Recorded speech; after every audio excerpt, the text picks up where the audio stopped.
Hai teman-teman, perkenalkan saya Shanita Mokodompit, jurusan Manajemen Pendidikan, Fakultas Ilmu Pendidikan, Universitas Negeri Gorontalo. Senang bertemu dengan kalian semua. Di video ini, saya akan mencoba menjelaskan beberapa poin-poin penting yang ada pada mata kuliah Kebijakan Pendidikan. Nah, video ini saya persembahkan untuk memenuhi UAS mata kuliah Kebijakan Pendidikan dengan dosen pengampu Bapak Dr. Arwil Dayanto, Magister Pendidikan. Langsung saja kita simak videonya.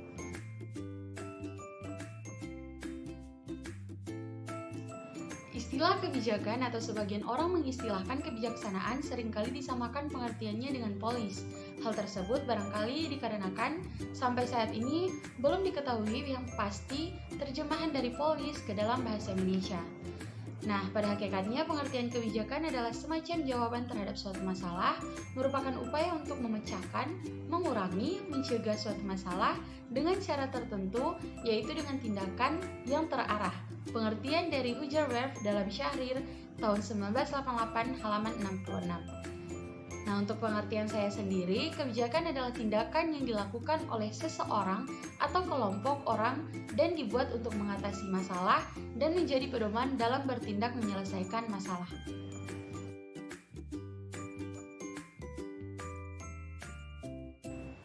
Program studi manajemen pendidikan bertujuan mencetak para lulusan yang menguasai bidang perencanaan, pengelolaan, dan pengawasan aset, infrastruktur, dan jalannya proses pendidikan. Manajemen pendidikan sendiri relevan untuk lembaga pendidikan di bawah pemerintah atau swasta. Nah, kebijakan pendidikan dibuat untuk menjadi pedoman dalam bertindak, mengarahkan kegiatan dalam pendidikan, organisasi, atau sekolah dengan masyarakat, dan pemerintah untuk mencapai tujuan yang telah ditetapkan.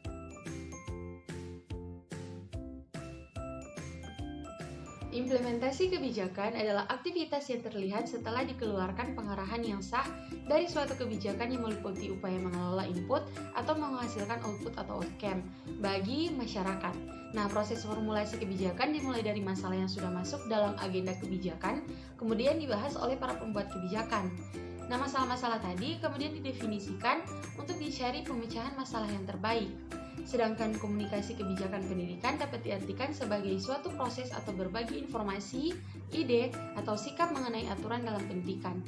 Contoh implementasi kebijakan pendidikan yang saya ambil ialah implementasi kebijakan pemerintah Provinsi Gorontalo dalam pendidikan gratis. Implementasi tersebut terdiri dari organisasi pelaksana, biaya operasional, penyaluran dana dan pencairan dana, dan pertanggungjawaban.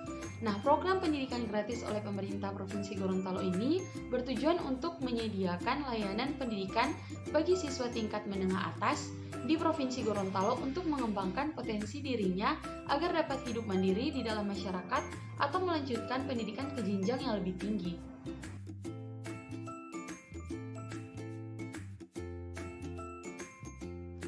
Untuk masalah kebijakan pendidikan, sebenarnya setiap negara, baik negara maju maupun negara berkembang, hampir memiliki pola pendidikan yang sama, yaitu jenjang pendidikan prasekolah sampai pendidikan tinggi.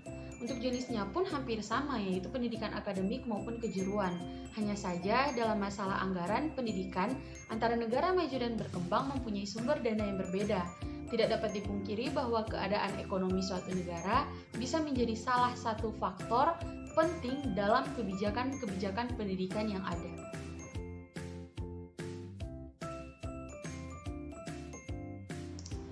Di masa pandemi ini, kita sebagai pelajar dituntut untuk tetap mencari ilmu pengetahuan dengan kondisi yang sangat terbatas. Pembelajaran daring menjadi solusi yang baik di tengah pandemi ini. Dalam pembelajaran daring sendiri, kita pelajar membutuhkan smartphone dan juga internet demi kelancaran pembelajaran berlangsung. Nah, beberapa teman saudara bahkan berita-berita tentang masalah-masalah dari pembelajaran daring mulai bermunculan. Salah satunya ialah pelajar yang tidak memiliki smartphone karena latar belakang ekonomi yang rendah. Harapan dari saya sendiri, semoga pembagian beasiswa sekolah, bahkan kampus bisa tersampaikan secara merata agar kebijakan pembelajaran daring di masa pandemi ini bisa terlaksana dengan maksimal ke seluruh pelajar yang ada di Indonesia. Itulah tadi beberapa penjelasan-penjelasan singkat dari saya mengenai kebijakan pendidikan. Semoga apa yang saya jelaskan bisa dipahami dan dimengerti. Lebih dan kurangnya saya mohon maaf. Terima kasih telah menonton video ini sampai habis. Jangan lupa like, komen, dan subscribe. Jangan lupa juga share ke teman-teman kalian. Wassalamualaikum warahmatullahi wabarakatuh.